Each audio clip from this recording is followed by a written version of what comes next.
Hey guys, welcome back. तो एक नई क्लास में आपका स्वागत है। और अब हम लोग आगे बढ़ते हुए रिवीजन जो हम लोग कंटिन्यू कर रहे थे उसी में अब हम लोग स्टैटिस्टिकल मैकेनिक्स का रिवीजन करने वाले हैं। हालांकि हम लोगों ने काफ़ी चीज़ें कवर कर ली हैं, इसमें से एक आध चीज़ें जो बची हुई हैं उसको मैं धीरे धीरे कवर कर रहा हूँ। जैसे कि स्टैटिस्टिकल मैकेनिक्स का रिवीजन मैंने अभी तक नहीं कराया था इस सीरीज़ में, तो स्टैटिस्टिकल मैकेनिक्स का आज रिवीजन कर लेते हैं। और उसके जो शॉर्ट नोट्स होंगे वो मैं PDF जो उसका होगा लिंक डिस्क्रिप्शन में दे दूँगा, आप जाकर के वहाँ से डाउनलोड कर सकते हैं। और जो मैंने मेन फॉर्मूला शीट दी थी वहाँ पर स्टैटिस्टिकल मैकेनिक्स के जो नोट्स थे वो मिसिंग थे, है ना। तो वो यहाँ से आप डाउनलोड कर लेना, तो उसको आप उसमें ऐड कर लेना, ठीक है।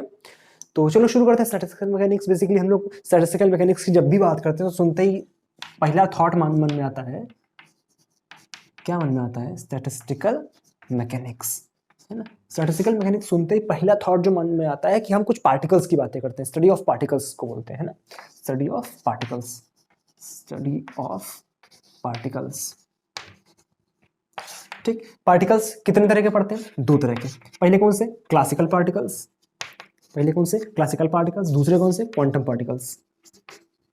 क्वांटम पार्टिकल्स, ठीक है। जब भी हम क्लासिकल पार्टिकल्स की बात करते हैं तो जब भी वर्ड यूज हो रहा है लाइक डिस्टिंग्विशेबल पार्टिकल, इसका मतलब क्या है? वो क्लासिकल पार्टिकल्स की मोस्टली बात करेगा। अगर आपसे कुछ नहीं बोल रहा है, सिर्फ डिस्टिंग्विशेबल बोल रहा है, इसका मतलब वो क्लासिकल पार्टिकल की बात कर रहा है। तो ये कैसे होते हैं? डिस्टिंग्विशेबल, डिस्टिंग्विशेबल, ठीक है, डिस्टिंग्विशेबल होते हैं। क्वांटम पार्टिकल्स की जब भी हम बात करते हैं तो इसमें भी हम दो तरह के पार्टिकल्स की बात करते हैं। एक हमारे पास होते हैं फर्मियंस, क्या होते हैं? फर्मियंस। और दूसरे होते हैं हमारे पास बोसॉन्स, क्या होते हैं? बोसॉन्स। जब भी फर्मियंस की बात आती है तो फर्मियंस हमारे याद रखना, fermions are half integral spin particles. Fermions are half integral spin, और इसकी क्या होती है? इंटीग्रल स्पिन, इंटीग्रल स्पिन, ठीक है। जब भी स्पिन की बात आती है, सॉरी अपने आप जा रहा है, हाँ, तो जब भी स्पिन की बात आती है तो एक चीज ध्यान रखना है आपको कि आपको जब, क्योंकि इसमें हम लोग एनर्जी स्टेट्स की बात करेंगे, तो एनर्जी स्टेट्स की बात आते ही और जैसे ही कुछ स्पिन का टर्म आ रहा है तो वहां पर डिजेनरेसी वर्ड का यूज आप खुद से ही दिमाग में अपने लाना शुरू कर दें। क्या चीज? डिजेनरेसी।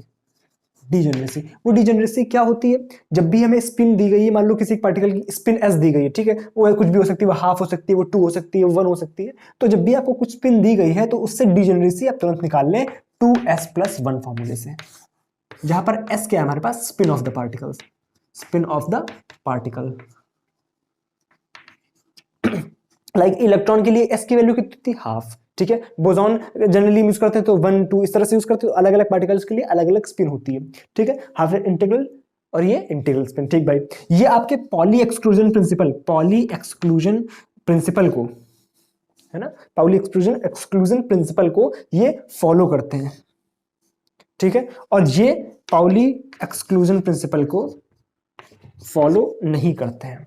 ये चीजें याद रखनी है आपको, ठीक है। मतलब क्या है कि पॉली एक्सक्लूजन प्रिंसिपल से सिंपल से अगर देसी भाषा में अपन बात करें तो ये जो पार्टिकल्स होते हैं ये आप एक में भरते रह सकते हो, भरते जाओ भरते जाओ भरते जाओ, कितने भी आ सकते हैं। लेकिन इसमें क्या होता है? लिमिट्स ज्यादा नहीं आते हैं। लाइक एक स्टेट है तो उसमें एक ही आपका फर्मियन आ सकता है। और स्टेट का मतलब, मेरा मतलब क्या, मान लो आपको एक एनर्जी स्टेट दी गई, 0 एनर्जी स्टेट, ठीक है, और आपसे बोला गया है कि हमें उसमें एक जो इस तरह के पार्टिकल भरने जिसकी स्पिन हाफ है, यानी आपको बोल देगा इस इलेक्ट्रॉन भरने हैं। तो आपको हमेशा ध्यान रखना है, आपको तुरंत ये फॉर्मूला लगाना है। क्या लगाना है? डिजेनरेसी का। और यहां से निकाल लेना है कि एक्चुअल में डिजेनरेसी आ कितनी रही। तो जैसे आप यहाँ पर हाफ रखोगे तो 2 × हाफ + 1 यानी आ गया 2, यानी इसकी डिजेनरेसी कितनी होनी? 2। इसका मतलब क्या है? इसको हम हर स्टेट को 2 भागों में बांट देंगे। मान लो आपको 0 दिया गया था, इसका E दिया गया था, तो आप इन दोनों को 2 भागों में बांट लोगे। तो मान लो आपके पास 4 पार्टिकल्स थे, एक यहां आ सकता है, एक ही। तो अब ये दोनों एनर्जी इनकी जरूर सेम है लेकिन अलग अलग स्टेट्स हो गई, अलग अलग स्टेट्स हो गई। उसी तरह से ये स्टेट अलग है, ये स्टेट अलग है। तो जो स्पिन दी जा रही है उसका ये फंडा आपको लगाना है कि हमेशा इस फॉर्मूले से उस स्टेट की डिजेनरेसी निकाल लो, मतलब उसके लिए क्या डिजेनरेसी हो सकती है।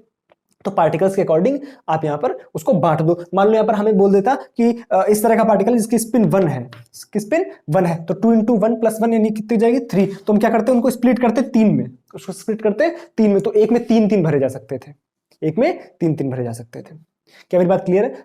तो फॉर एग्जाम्पल बात होगी, तो आपको ये बातें ध्यान रखनी। अच्छा, दूसरी बात क्या है कि जो हमारे क्लासिकल पार्टिकल्स होते हैं वो हमारे F is equal to M A को फॉलो करते हैं। ये क्या है हमारे पास, न्यूटन्स लॉस, ठीक है। और क्वांटम पार्टिकल्स जो होते हैं ये श्रोडिंगर इक्वेशन को फॉलो करते हैं, ये श्रोडिंगर इक्वेशन को फॉलो करते हैं। अच्छा भाई, ठीक भाई।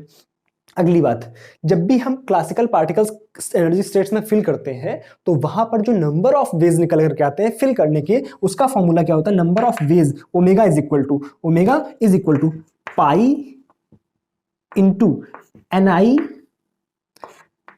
Power N upon pi into N I power N. एक सेकेंड, कुछ गड़बड़ किया ना, एन आई की पावर एन नहीं, और यहाँ पे फैक्टोरियल एन, ठीक है, इंटू पाई आई जी आई पावर एन आई, ठीक है, आई से एन तक। क्या मेरी बात क्लियर है यहाँ तक? अच्छा, ये किसके लिए हमारे पास, क्लासिकल पार्टिकल्स के लिए, यानी इसको, इस स्टैटिस्टिक्स को बोलते हैं हम लोग, इस स्टैटिस्टिक्स को बोलते हैं हम लोग मैक्सवेल बोल्ट्जमैन स्टैटिस्टिक्स। क्या बोलते हैं, मैक्सवेल बोल्ट्जमैन स्टैटिस्टिक्स। उसमें नंबर ऑफ वेज निकालने का तरीका ये होता है। फर्मियंस के लिए जो स्टैटिस्टिक्स यूज होती है that is called Fermi Dirac statistics. क्या बोलते हैं, फर्मी डिराक स्टैटिस्टिक्स। इसको इधर लिख लेते हैं, नीचे आपको दिख नहीं रहा होगा, तो ये जो पार्टीशन था उस पार्टीशन में ऊपर बना दिया, तो उसके लिए जो यूज होती है that is called Fermi Dirac. और बोज आइंस्टाइन के लिए, सॉरी बोसॉन्स के लिए बोज आइंस्टाइन यूज होती है। क्या होती है, बोज आइंस्टाइन, ठीक है। आप उसको डिटेल में लिख लेना, ठीक है। अच्छा, फॉर्मूला क्या होता है इसके लिए, जो फॉर्मूला आता है that is G I C N I. C क्या है यहाँ पर, परमुटेशन कॉम्बिनेशन वाला, याद है ना, कि जब भी हम लोग लिखते हैं कि ए कॉम्बिनेशन बी, तो हम लोग क्या करते हैं, फैक्टोरियल ऊपर वाले का factorial A upon factorial B into factorial A minus, sorry हाँ, फैक्टोरियल ए माइनस बी, है ना। इस तरह से करते हैं कि जब भी मैं फैक्टोरियल निकालना, सॉरी जब भी मैं कॉम्बिनेशन निकालना होता है तो ऊपर वाला अपॉन नीचे वाला इंटू इन दोनों का नेगेटिव। क्या मेरी बात क्लियर है, पक्का, ठीक। अच्छा, अब कहां पर आ गए थे, हाँ यहाँ पर। इसका फॉर्मूला क्या होता है, यहाँ पे जो हम लोग नंबर ऑफ वेज निकाले that is factorial G I, ऐसे लिखो, N I plus G I minus one upon factorial N I factorial G I minus one.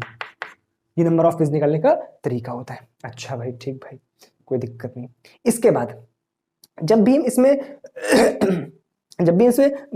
Maxwell Boltzmann के लिए स्टैटिस्टिक्स का फंक्शन लिखते हैं, इसका जब हम फंक्शन लिखते हैं तो फंक्शन किस फॉर्म में आता है हमारे पास, मतलब फंक्शन से मेरा मतलब है कि जब भी हम इसको रिप्रेजेंट करते हैं तो लाइक एन आई क्या है, किसी आयत स्टेट में अवेलेबल पार्टिकल्स की संख्या, किसी आयत स्टेट में अवेलेबल पार्टिकल्स की संख्या is equal to G I upon exponential alpha plus beta A I. G I क्या होता है, डीजेनरेसी। जी आई क्या होता है, डीजेनरेसी, ठीक है।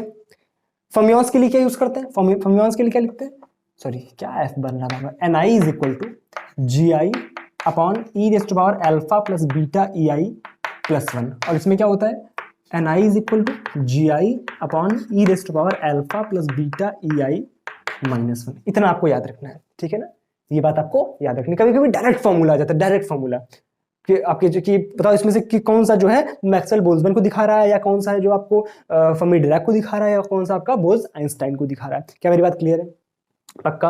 अच्छा भाई, ठीक भाई, यहाँ तक बात समझ आ गई अपने को। दूसरी बात क्या करते हैं इसमें हम लोग कि ये हो गया, ये हो गया, ये हो गया। अच्छा भाई, ठीक, कोई दिक्कत नहीं आता।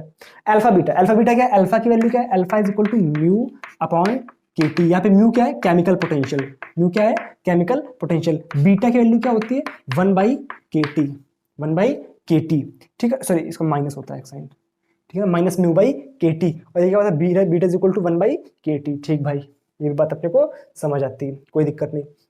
अच्छा, अब आगे क्या बात करते हैं हम लोग, पार्टीशन फंक्शन की। क्या चीज, पार्टीशन फंक्शन।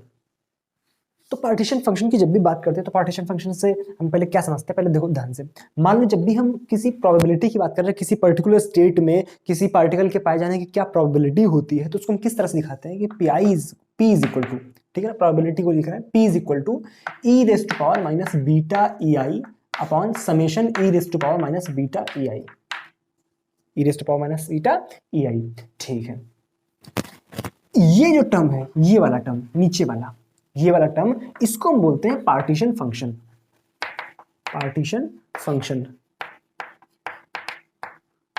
इससे हम क्या थोड़ा समझते हैं फिजिकल सिग्निफिकेंस का क्या होता है कि किसी जो नंबर ऑफ स्टेट्स हैं उन नंबर ऑफ स्टेट्स में जो पार्टिकल का पार्टीशन हो रहा है, जो पार्टिकल्स का पार्टीशन हो रहा है उसको हम किस तरह से समझ सकते हैं, this is governed bye partition function. ठीक है ना।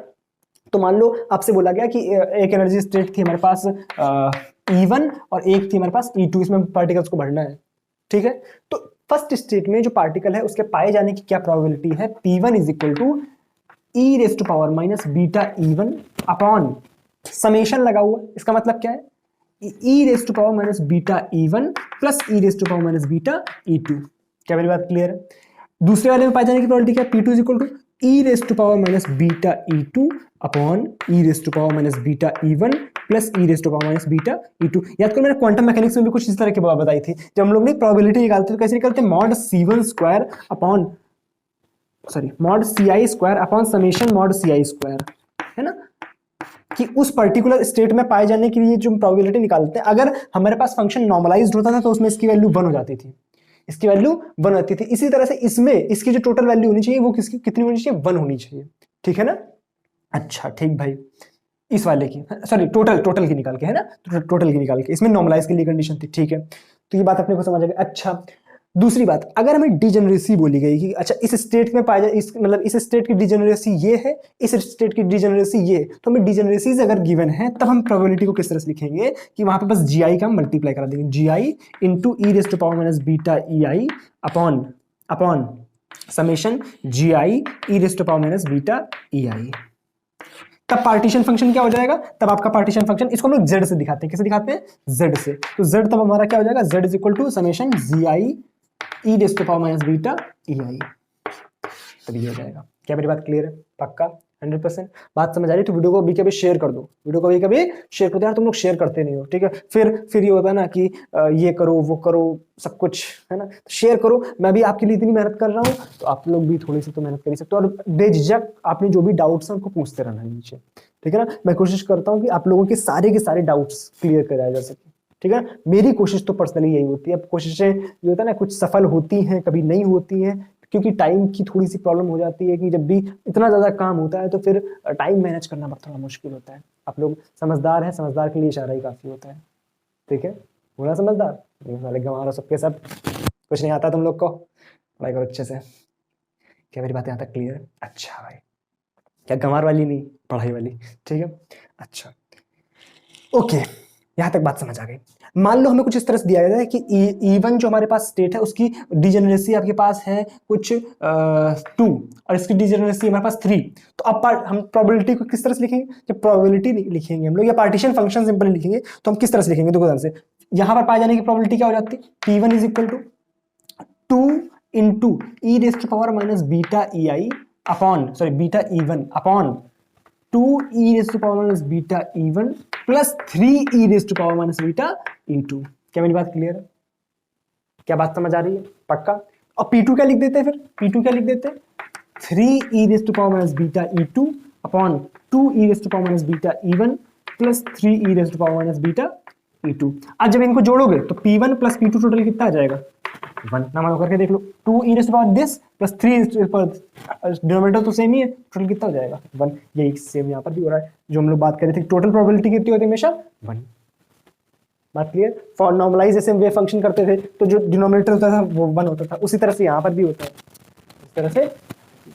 अच्छा भाई, पार्टीशन फंक्शन जो होता है वो अलग अलग सिस्टम्स के लिए भी डिफाइन होता है कि लाइक अगर हम लोग बोल रहे हैं 1D बॉक्स, किसके लिए 1D बॉक्स, तो 1D बॉक्स के लिए जो पार्टीशन फंक्शन होता है उसको हम कुछ इस तरह सिखाते हैं कि Z is equal to LX by H cross into 2 pi M KT power half. बात क्लियर? 2D जैसे ही करते हैं, जैसे हम 2D वेव फंक्शन ले लेते हैं, सॉरी 2D बॉक्स ले लेते हैं तो उसके लिए क्या कहां लिख लेता हूं, चलो ये लिख लेते हैं 2D बॉक्स के लिए। 2D बॉक्स के लिए क्या हो जाएगा, Z is equal to LX LY by H cross square into 2 pi M KT, यहाँ पे क्या बोल्ट्जमैन कांस्टेंट की पावर 1, ये सिंपल तो हटा दो इसको। 3D के लिए क्या हो जाता है, LX LY LZ by H cross cube into 2 pi M KT power 3/2। बात समझ रहे? इस तरह से हम लोग वेव फंक्शन को अलग अलग सिस्टम्स के लिए लिख लेते हैं, याद कर लेते हैं। 2-4 फॉर्मूले मैंने और एक्स्ट्रा आपको नोट्स में दे दिए, तो अभी आप ध्यान रख लेंगे तो अच्छा रहेगा आपके लिए। क्या बातें समझ आ रही हैं? बातें समझ आ रही है तो वीडियो में अभी जाके नीचे लिख दो कि बात क्लियर हो गई है, क्रिस्टल क्लियर एकदम, ठीक है। वीडियो को लाइक जरूर कर दिया करो तुम लोग, ठीक है। अगर यहां तक बात समझ आ गई तो एक आध, अब बेसिकली पार्टीशन फंक्शन का हम लोग यूज किस में करते हैं? पार्टीशन फंक्शन का यूज होता है वो हम लोग अलग अलग थर्मोडायनेमिक क्वांटिटीज निकालने के लिए भी करते हैं। लाइक हमें एंट्रोपी निकालनी है या गिब्स फ्री एनर्जी निकालनी है, मतलब इसका यूज करके हम उस पर्टिकुलर थर्मोडायनेमिक स्टेट के लिए अलग अलग थर्मोडायनेमिक वेरिएबल्स की वैल्यू निकाल सकते हैं। अगर यूज इसका हम समझे फिजिकल, तो ये होता है इसका फिजिकल यूज, कि हम लोग उसका यूज करके थर्मोडायनेमिक वेरिएबल्स की वैल्यू बहुत इजीली निकाल सकते हैं। पार्टीशन फंक्शन अगर हमें पता हो गया, क्या मेरी बात क्लियर है? पक्का। एक फॉर्मूला और यूज होता है जो एंट्रोपी निकालने के लिए यूज होता है, that is S is equal to, जो हम लोग नंबर ऑफ वेज से कैलकुलेट करते हैं, K lawn omega, K lawn omega, ठीक है। यहां पर लोग क्या करते हैं, ओमेगा कैलकुलेट करते हैं और उसकी हेल्प से, यहाँ पे के क्या, बोल्ट्जमैन कांस्टेंट, ये बोल्ट्जमैन कांस्टेंट वाला है, ठीक है। तो यहां से हम एंट्रोपी कैलकुलेट कर लेते हैं, ठीक है। अच्छा, यहां तक बात समझ आ गई।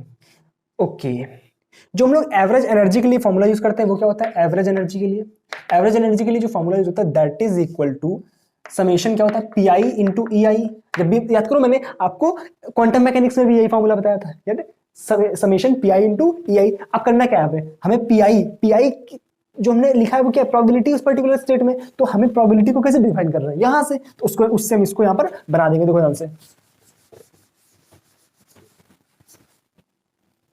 देखना, ये क्या था हमारे पास, पी, ठीक है। तो जब भी हम इसको एनर्जी लिखेंगे, एवरेज एनर्जी, या इसको ई बार से भी दिखाते हैं, ई बना हुआ, ठीक है। हाँ, तो क्या आ गया हमारे पास, समेशन पी आई की जगह पे क्या कर देंगे, ये तो ई आई, चलो हम पहले लिख लेते हैं, E I into E raise to power minus beta E I upon summation E raise to power minus beta E I. ये होती है एवरेज एनर्जी, ये होती है एवरेज एनर्जी। क्या मेरी बात क्लियर है? पक्का, ठीक, ओके। कुछ और छूट रहा है इसमें? जो एक आध और एक्स्ट्रा फॉर्मूले वो मैंने फॉर्मूला शीट में दे दिए होंगे, जो मैं शायद मेरे दिमाग से निकल जाए कि इस टाइम बताना है या नहीं बताना, तो फॉर्मूला शीट जरूर चेक कर लेना, ठीक है। वहां पे सारे फॉर्मूले लिखे हुए हैं। ओके, अब हम लोग बात करते हैं फेज स्पेस ट्रैजेक्टरी की। किसकी? Phase space trajectory, phase space trajectory. Phase space trajectory की जब भी बात करते हैं तो उसमें एक्चुअल होता क्या है कि हम अलग अलग सिस्टम्स के लिए जो फेज स्पेस ट्रैजेक्टरी में क्या होता है, हम लोग एक्सेस जो डिफाइन करते हैं वो होती है हमारे पास एक्स वाई जेड और P X P Y P Z. हम लोग 6 डायमेंशन में काम करते हैं। इसको सोचना थोड़ा सा मुश्किल है, लेकिन बस समझना है आपको कि हम लोग यहाँ पे 6 डायमेंशन में काम करते हैं। एक हमारी होती है जो लेंथ की डायमेंशन, एक होती है हमारे पास मोमेंटम की डायरेक्शन। तो ये हमारा क्या होता है, मोमेंटम और जो आपका लेंथ वाला डायमेंशन होता है, तो इसमें हम लोग काम करते हैं इसमें, ठीक है। सबसे पहले मान लो हमें बोल दिया जाए कि 1D बॉक्स के लिए, किसके लिए, 1D बॉक्स के लिए, 1D बॉक्स के लिए हमसे बोला जाए फेज स्पेस ट्रैजेक्टरी क्या होती है, तो याद रखना इसकी होती है रेक्टेंगुलर पाथ। क्या होती है? रेक्टेंगुलर, क्या हो रहा है मेरे हाथ से, रेक्टेंगुलर पाथ, ठीक है। स्पेलिंग लिख लेंगे, ठीक। 1D बॉक्स के लिए मान लो आपसे बोल दिया जाए कि बताओ हार्मोनिक ऑसिलेटर के लिए, किसके लिए, हार्मोनिक ऑसिलेटर के लिए, हार्मोनिक ऑसिलेटर, तो इसके लिए जो पाथ होता है that is ellipse, that is ellipse, that is ellipse. याद रखने वाली बातें हैं, कभी कभी बिल्कुल आपसे डायरेक्ट क्वेश्चन आ सकता है। हार्मोनिक ऑसिलेटर के लिए एलिप्स, 1D बॉक्स के लिए रेक्टेंगुलर पाथ। अच्छा, मान लो आपसे बोल दीजिए पार्टिकल जो एक तरह इस तरह का है जो मोशन अंडर ग्रेविटी के तहत गिर रहा है, मोशन अंडर ग्रेविटी के लिए, किसके लिए, motion under gravity, particle in motion under gravity, particle in motion under gravity.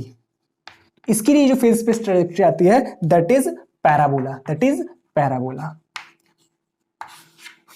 बात क्लियर है तक? ओके। जब भी हम डिग्रीज ऑफ फ्रीडम की बात करते हैं, जब भी हम डिग्रीज ऑफ फ्रीडम की बात करते हैं, तो याद रखना इसमें क्या होता है एक्चुअल में कि हम लोग जो है 6 डायमेंशनल स्पेस में काम कर रहे हैं। क्या कर रहे हैं? 6 डायमेंशनल स्पेस में काम कर रहे हैं। अच्छा, तो जब भी हम बात करें कि मान लो मोनोटॉमिक कोई आपका मॉलिक्यूल है, कैसा है, मोनोटॉमिक है, तो उसमें क्या करते हैं कि जब भी हम लोग नॉर्मल अपने जो वही XYZ कोऑर्डिनेट में बात करते हैं, तब मोनोटॉमिक के लिए जो डिग्रीज ऑफ फ्रीडम लिखते हैं दैट इज 3। याद है ना? उसके लिए कितने लिखते हैं? 3 जगह बनाते हैं थोड़ी सी। तो मोनोटॉमिक के लिए, किसके लिए, मोनो एटॉमिक के लिए डिग्रीज ऑफ फ्रीडम जब लिखेंगे तो नॉर्मली जब लिखते हो कितनी होती है 3, लेकिन इसमें जो हमारा हम स्पेस, जो हमारा फेज स्पेस यूज कर रहे हैं दैट इज 6 डायमेंशनल, तो इसमें हम 2 का मल्टीप्लाई करेंगे। नॉर्मली 3 किसके लिए होती है, 3 किसके लिए होती है, आपका 3D स्पेस के लिए, है ना, 3D स्पेस के लिए, लेकिन इसमें क्या हमारा 6 डायमेंशनल स्पेस, तो हम 2 से मल्टीप्लाई करा देंगे। ठीक है, ये हमारा नॉर्मल स्पेस के लिए 3 थी, लेकिन 6 किसके लिए हो जाएंगे, फेज स्पेस के लिए। नॉर्मल स्पेस के लिए कितना होता है हमारे पास 3, लेकिन फेज स्पेस के लिए कितनी होंगी 6। तो इस तरह से शॉर्ट क्वेश्चन पूछ सकता है आपसे। डायटोमिक, डायटोमिक के लिए नॉर्मली कितनी होती है, नॉर्मली कितनी होती है 5, लेकिन हमारे पास जो डायमेंशन है वो तो डबल है, तो हम 2 का मल्टीप्लाई कर देंगे, तो इसके लिए कितनी आ जाती है 10। जब भी हम ट्राई एटॉमिक की बात करते हैं, किसकी, ट्राई एटॉमिक, तो ट्राई एटॉमिक के लिए नॉर्मली कितनी थी 6, लेकिन जैसे ही हम इसमें आ जाते हैं फेज स्पेस में तो 2 का मल्टीप्लाई, जैसे ही 2 का मल्टीप्लाई कराए तो कितनी हो गई 12, तो 6 10 12, लेकिन उसमें कितनी थी 3 5 6। क्या मेरी बात क्लियर है, क्या यहाँ तक बात समझ आ गई है, पक्का 100%? अच्छा भाई, अब हम लोग बात कर लेते हैं फेज शेल की, किसकी, फेज सेल की, फेज सेल। तो सबसे पहले हम बात करते हैं कि फेज सेल में हमारा नंबर ऑफ फेज सेल क्या होता है, नंबर ऑफ फेज सेल अलग अलग स्पेस के लिए, number of phase cell, number of phase cell. तो जब भी बात कर रहे हैं 1D, 1D किस में होगा, 1D किस में होगा, जब नॉर्मल स्पेस में बात करें, नॉर्मल स्पेस का मतलब जो हमारा बिल्कुल आम जो जीवन होता है उसमें हमारा 1D है। तो फेज स्पेस के लिए क्या होगा 2D, 2D in phase space, phase space. तो इसके लिए जब हम नंबर ऑफ फेज सेल लिखेंगे, this is directly proportional to root E, root E, इसकी और ये लिख सकते हैं इसको, और E raise to power half, है ना, E raise to power half. ठीक है, जब भी हम 2D की बात कर रहे हैं, 2D किस में है, नॉर्मल हमारे स्पेस में, लेकिन जब फेज स्पेस में आते हैं तो कितना जाता है 4D इन फेज स्पेस। ठीक है, तब n जो होता है this is directly proportional to E, this is directly proportional to E. अच्छा 3D में आ जाओ, तो 6D हो जाएगा हमारे पास फेज स्पेस में, फेज स्पेस में। तो यहां पर जो n होता है this is directly proportional to E raise to power 3/2। क्या मेरी बात क्लियर है यहां तक? ओके, यहां पर दूसरी बात आती है डेंसिटी ऑफ स्टेट्स की। डेंसिटी ऑफ स्टेट्स क्या होता है, इसका फिजिकल सिग्निफिकेंस समझ लो, बहुत ज्यादा डिटेल में जाने की जरूरत नहीं। डेंसिटी ऑफ स्टेट्स का मतलब है कि एक पर्टिकुलर वॉल्यूम में, एक, या बोल सकते हैं कि हाँ, एक पर्टिकुलर वॉल्यूम में कितनी एनर्जी स्टेट्स है, एक पर्टिकुलर गिवन, या बोल सकते हैं यूनिट वॉल्यूम में जो हमारे पास नंबर ऑफ एनर्जी स्टेट्स हैं, those are called, this quantity is called density of state. Density से मतलब समझ रहे हो कि पर यूनिट वॉल्यूम, तो number of energy states per unit volume is called density of states. क्या मोटी मोटी बात समझ आ गई, फील आ गई थोड़ी थोड़ी? ठीक है, मैं थोड़ा थोड़ा फील भी देता जा रहा हूँ, ये नहीं कि सिर्फ एक बोरिंग सा लेक्चर चलता जाए, तो फील तो जरूरी है कि हम लोग अगर फेस चल, या हम लोग ये फेस स्पेस ट्रैजेक्टरी समझ रहे हैं, तो उसका मतलब क्या है कि हमारा जब भी कोई पार्टिकल है तो उसको अगर हम उसको हम 6 डायमेंशनल स्पेस में दिखाना चाह रहे हैं तो उसका स्पेस ट्रैजेक्टरी क्या होगी। ठीक है, उस डेंसिटी ऑफ स्टेट्स क्या हो गया हमारे पास कि number of energy states in particular in unit volume. ठीक, तो ये क्या होता है हमारे पास, इसको दिखाने का तरीका क्या होता है, dN/dE, dN/dE। तो ये डायरेक्टली प्रोपोर्शनल है रूट ई के, तो इसका जब हम डिफरेंशिएशन करेंगे विद रिस्पेक्ट टू ई तो क्या हो जाएगा, it is directly proportional to, it is directly proportional to E raise to power -12। क्यों भाई, 1/2 आगे जाएगा, यहाँ -1 होगा तो ई रेज़ टू पावर -12, समझ रहे हो ना। डिफरेंशिएशन आप करो, डिफरेंशिएशन आप करो ई के रिस्पेक्ट में ई की पावर हाफ का, तो क्या हो जाएगा half E raise to power half -1, तो ये तुमने प्रोपोर्शनल में भेज दिया और ये क्या आ गया -12। ठीक है, यहां पर आ जाओ 2D में, तो यहां पर डेंसिटी ऑफ स्टेट्स क्या आएंगी, इसको आप जैसे ही इसको डिफरेंशिएट करोगे तो ये आ जाएगा ई रेज़ टू पावर 0 भाई, 1 - 1 करोगे तो क्या हो जाएगा 0। यहां पर आ जाओ, यहां पर डेंसिटी ऑफ स्टेट्स क्या होती है, is directly proportional to E raise to power 3/2 से 1 कम करो यानी 1/2। बात क्लियर? ऐसे आप याद रख सकते हो। एक इसकी शॉर्ट ट्रिक भी होती है, शॉर्ट ट्रिक भी होती है। शॉर्ट ट्रिक क्या होती है, शॉर्ट ट्रिक ये होती है कि density of states is directly proportional to E raise to power d/s-1। बात सुनना मेरी, मान लो हम किसी, ये जो हम लोगों ने बात करी थी, ये हम लोगों ने नॉर्मली बात करी थी, लेकिन यहां पर हम डायरेक्ट अगर फॉर्मूले पर बात करें तो हम लोग देखो, फॉर एग्जाम्पल यहां पर डी क्या है, सबसे पहले डी समझ लो, डी क्या है हमारे पास, डायमेंशन। ठीक है, और एस क्या है यहां पर, एस हमारे पास एक एनर्जी एंड पी के रिलेशन में, पी की पावर, ध्यान रखना। जैसे हम लोगों ने ये जो भी बात करी एक फ्री पार्टिकल के लिए बात करी, किसके लिए बात करी? फ्री पार्टिकल के लिए, ठीक है। सारी चर्चा किसके लिए? फ्री पार्टिकल के लिए। ये चर्चा आपके अलग अलग तरह के पार्टिकल्स के लिए भी हो सकती है। तो फ्री पार्टिकल के लिए जो एनर्जी का मोमेंटम में रिलेशन होता है that is equal E is equal to P square by 2m, ये होता है पी स्क्वायर बाई 2m, ठीक है। इसका मतलब क्या है, यहाँ पर P की पावर कितनी, यहाँ पे एनर्जी की पावर को हमें 1 रखना है, यहाँ पर एनर्जी की पावर को हमें 1 रखना है, तब P की पावर देखो तो P की पावर कितनी आ रही है 2, यानी यहाँ पे S की वैल्यू क्या है 2, तो इस S की वैल्यू को हमें यहाँ पर रखना है। तो ध्यान देखो DE, अगर हम इसके लिए बात करें, यहाँ पर आ जाओ, यहाँ पर आ जाओ 1D के लिए, तो यहाँ पर अगर हम DE लिखेंगे तो it is directly proportional to E raise to power D।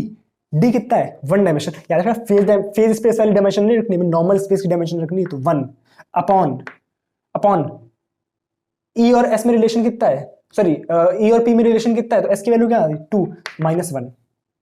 बात क्लियर, बात क्लियर यहां तक? तो क्या आ गया हमारे पास, density of states is directly proportional to minus half, E raise to power minus half. यही चीज हम लोग ने यहां पर भी निकाल ली है। यहां पर आ जाओ 2D में, 2D में क्या करेंगे, density of states is directly proportional to E raise to power dimension कितनी आ गई, डायमेंशन कितनी आ गई, डायमेंशन की वैल्यू कितनी है यहाँ पर 2, डायमेंशन की वैल्यू कितनी है 2, और S की वैल्यू कितनी है 2 माइनस 1, तो ये 2 2 कट के 1 हो गया, 1 माइनस 1 0 हो गया, तो directly proportional to E raise to power 0 हो गया। यहाँ पर आ जाओ, यहाँ पर आ जाओ, तो यहाँ density of state is directly proportional to, density of states is directly proportional to, क्या आ जाएगा, ये इसी की बात कर रहे हैं हम लोग, ठीक है। E raise to power dimension कितनी है 3 अपॉन P की वैल्यू, S की वैल्यू कितनी थी 2 माइनस 1, तो क्या आ गया E raise to power half. क्या बातें क्लियर हो रही हैं? थोड़ी थोड़ी बात समझ आ रही है? बात समझ आ रही है तो नीचे कमेंट सेक्शन में जाके अभी के अभी लिख दो, जो भी डाउट भी आ रहा है, ये बात समझ आ रही है, आप कमेंट लिख दो, मुझे अच्छा लगता है, ठीक है। मैं कोशिश करता हूं आपको पूर्णतया संतुष्ट करके रिप्लाई करने की, ठीक है। बातें क्लियर है? पक्का? कंफ्यूजन नहीं है ना? कंफ्यूजन हो तो लिख देना, ठीक है। और वीडियो को शेयर जरूर कर देना, चैनल को सब्सक्राइब अभी तक नहीं किया तो उस लाल वाले बटन को तहस नहस कर दो यार, किस बात का वेट कर रहे हो, क्या आपके पास इन्विटेशन भेजो सब्सक्राइब करने का, ठीक है ना। चलो सब्सक्राइब, चैनल को सब्सक्राइब कर लेना, ठीक है। आगे नोटिफिकेशन ताकि मिलते रहे, उस बेल आइकन को जरूर प्रेस कर देना, ठीक है, क्योंकि फिर नोटिफिकेशन मिलना बंद हो जाते हैं, और जब नोटिफिकेशन नहीं मिलेगा क्लास का तो अपन क्लास करेंगे कैसे, ठीक है। और कुछ जो बातें, अगर इसमें कोई एक आध फॉर्मूले जो छूट गए हैं, जो एक्स्ट्रा फॉर्मूले हैं, जो भी हो सकता है वो मैंने शॉर्ट नोट्स में लिख दिए हैं, वो आप वहां से जरूर देख लेना, ठीक है। तो हम लोगों ने ऑलमोस्ट चीजें कवर करने की कोशिश करी है, ठीक है।